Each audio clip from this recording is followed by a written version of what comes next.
Hello student, आप लोग को मेरे चैनल में स्वागत है। आपके जाने पहचाने चैनल गरीब सर 2 मिलियन, इसमें आप लोग का स्वागत है। मैं आज हिंदी का ऑब्जेक्टिव क्वेश्चन करा रहा हूँ, क्लास 8 का एमसीक्यू। उसमें से इसमें 40 क्वेश्चन एग्ज़ाम में पूछे जाएंगे, लेकिन मैं 50 क्वेश्चन कराऊंगा। आज मैं बस 20 क्वेश्चन आप लोग से पूछूंगा। उसमें से मेरे आंसर देने से पहले आप लोग कितना आंसर आप लोग सही करते हैं उसको मेरे कमेंट सेक्शन में आप लोग दें। बिना टाइम वेस्ट करते हुए मैं चलता हूँ वीडियो की ओर, और आप लोग से रिक्वेस्ट है कि मेरे चैनल को सब्सक्राइब्स और बेल आइकन को दबाने ना भूलें। चलिए मैं वीडियो को स्टार्ट करता हूँ। चलिए बच्चों, चलते हैं 1 क्वेश्चन की ओर हम लोग। इसमें क्या लिखा हुआ है देखिए। रोशनी का पर्व किस भारतीय त्यौहार को मनाया गया है? रोशनी का जो पर्व है बच्चों, किस त्यौहार को मनाया गया है? तो इसका क्या हो जाएगा? दीपावली। क्या हो जाएगा आंसर है इसका? ए। क्या हो जाएगा? दीपावली। चलिए फटाफट करते हैं हम लोग। दूसरा प्रश्न पढ़िए। दीपावली किस महीने में मनाई जाती है बच्चों? दीपावली किस महीने में मनाई जाती है? किसी को पता है तो कमेंट सेक्शन में लिखिए। नहीं पता है तो मैं बता रहा हूँ, कार्तिक में। कब मनाई जाती है? कार्तिक। इसका आंसर क्या हो जाएगा? बी। चलिए अब तीसरे प्रश्न की ओर चलते हैं हम लोग। चलिए बच्चों, तीसरे प्रश्न की ओर चलते हैं। दीपावली का त्यौहार किस घटना की खुशी में मनाया जाता है? किस घटना की खुशी में मनाया जाता है बच्चों? किसी को भी पता है तो कमेंट सेक्शन में बताएं। नहीं पता है तो मैं बता रहा हूँ, भगवान श्री कृष्ण के जन्म की। क्या है? भगवान श्री कृष्ण के जन्म की खुशी में। चलिए अब चलते हैं चौथे प्रश्न की ओर। कौन 14 वर्ष के वनवास में थे? कौन 14 वर्ष के वनवास में थे बच्चों? इसका तो सबको पता ही होगा। इसका क्या हो जाएगा? श्री राम। क्या हो जाएगा? श्री राम। मतलब राम भगवान जो थे वनवास में थे 14 वर्ष तक। चलिए अब चलते हैं 5वें में। ध्यान से आप लोग पढ़ लीजिएगा इसको। अब चलिए हम चलते हैं। पदांश में जल को किसका आधार बताया गया है? पदांश में जल को किसका आधार बताया गया है बच्चों? ये फटाफट इसका आंसर पता है तो कमेंट सेक्शन में लिखिए। नहीं पता है तो मैं बता रहा हूँ, जीवन का। किसका होगा? जीवन का। चलिए छठे प्रश्न की ओर चलते हैं। किसके बिना संसार सूना है? किसके बिना संसार सूना है बच्चों? तो ये जो संसार है ये जल पर ही निर्भर है, इसलिए जल के बिना सूना है। किसके बिना? जल के बिना। चलिए 7वें प्रश्न की ओर चलते हैं। जल संकट से बचने के लिए क्या करना चाहिए? जल संकट से बचने के लिए बच्चों हम लोग को क्या करना चाहिए? इसका सही आंसर हो जाएगा बी। क्या? बूंद बूंद जल को बचाना चाहिए। क्या हो जाएगा? बूंद बूंद जल को बचाना चाहिए। अब लोग चलते हैं 8वें प्रश्न। चलिए 8वें प्रश्न की ओर। इसमें क्या है? धरती का श्रृंगार किससे किया जा सकता है? धरती का जो श्रृंगार है बच्चों किससे किया जा सकता है? घर बनाकर तो किया नहीं जा सकता है। इसका क्या हो जाएगा? पेड़ लगाकर। क्या हो जाएगा बच्चों? पेड़ लगाकर। पेड़ लगाकर देखिए किसमें है? बी में। क्या हो जाएगा? पेड़ लगाकर। चलिए अब चलते हैं 9वें प्रश्न की ओर। राजपुत्र में कौन सा समास है? राजपुत्र जो है उसमें कौन सा समास है बच्चों? इसमें जो है क्या है? तत्पुरुष समास। क्या है? तत्पुरुष समास।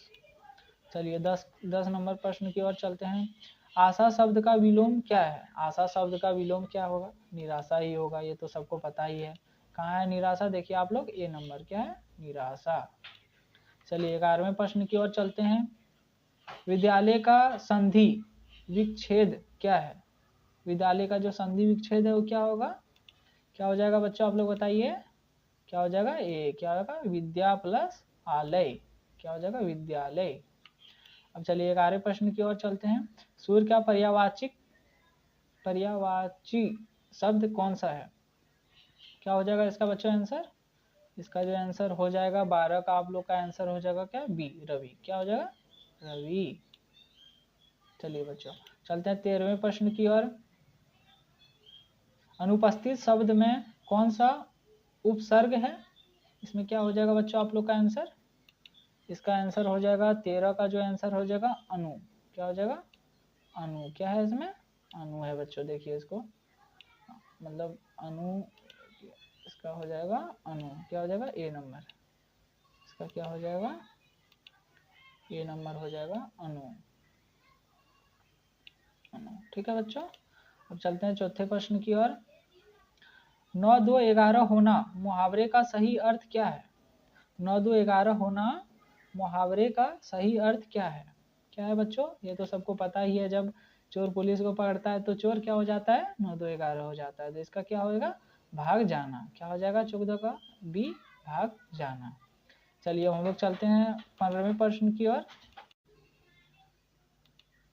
देखिए बच्चों 15 का प्रश्न क्या है हम लोग का, पंकज का क्या अर्थ हो सकता है। पंकज का जो अर्थ है वो क्या हो सकता है। पंकज का अर्थ क्या हो सकता है बच्चों, इसका क्या हो जाएगा आंसर सी, क्या हो जाएगा कमल, क्या होगा कमल। चलिए अब 16वें पर, नायक का स्त्रीलिंग रूप क्या है। नायक का जो है बच्चों वो स्त्रीलिंग रूप क्या है नायक का, तो इसका हो जाएगा नायिका, क्या हो जाएगा इसका नायिका, ए नंबर नायिका। ठीक है बच्चों। चलिए 17वें प्रश्न की ओर चलते हैं, गंगा नदी बहुत पवित्र है, इस वाक्य में जातिवाचक संज्ञा शब्द कौन सा है। इसमें जो जातिवाचक जो संज्ञा है वो कौन सा है। कितना नंबर का एक क्वेश्चन बच्चों, 17 नंबर का। क्या हो जाएगा हम लोग का बी, क्या होगा नदी, क्या हो जाएगा बच्चों हम लोग का नदी हो जाएगा। ठीक है बच्चों। अब चलिए 18वें प्रश्न की ओर चलते हैं, उसने मुझसे मदद मांगी, इस वाक्य में उसने कैसा शब्द है। उसने कैसा शब्द है बच्चों,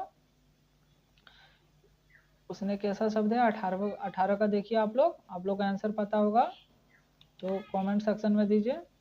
सर्वनाम, क्या हो जाएगा सर्वनाम, सी, क्या हो जाएगा बच्चों सी। अब चलिए 19वें प्रश्न की ओर चलते हैं, तुम बहुत अच्छा गाते हो, वाक्य में कौन सा शब्द क्रिया का बोध करता है। कौन सा शब्द क्रिया का बोध करता है बच्चों, 19 का क्या आंसर हो जाएगा हम लोग का सी, क्या हो जाएगा गाते, क्या हो जाएगा गाते। देखिए बच्चों 20 नंबर का क्वेश्चन का आप लोग को आंसर देना है कमेंट सेक्शन में। देखिए मैं क्वेश्चन को पढ़ देता हूँ, वाक्य में संख्यावाची विशेषण शब्द का चयन करें, वह एक समझदार लड़का है। इसको जो है आप लोग को कमेंट सेक्शन में आंसर देना है। मैं देखता हूँ कितना बच्चा दे पाता है इसका आंसर। आज मैं हिंदी का सेट 1 का 20 क्वेश्चन कराया हूँ और कल मैं 30 क्वेश्चन और करा दूंगा आप लोग को। आज के लिए बस इतना ही, और मेरे चैनल गरीब सर के चैनल में आप लोग का स्वागत है। जितने भी बच्चे आते हैं मेरे चैनल को सपोर्ट करिए आप लोग। मैं तो ऐसे भी बहुत ज़्यादा ही गरीब हूँ, आप लोग सपोर्ट करेंगे तो शायद मैं कभी अमीर बन पाऊँगा। तो आप लोग सपोर्ट करें मेरे को। आज के लिए बस इतना ही, जय हिंद।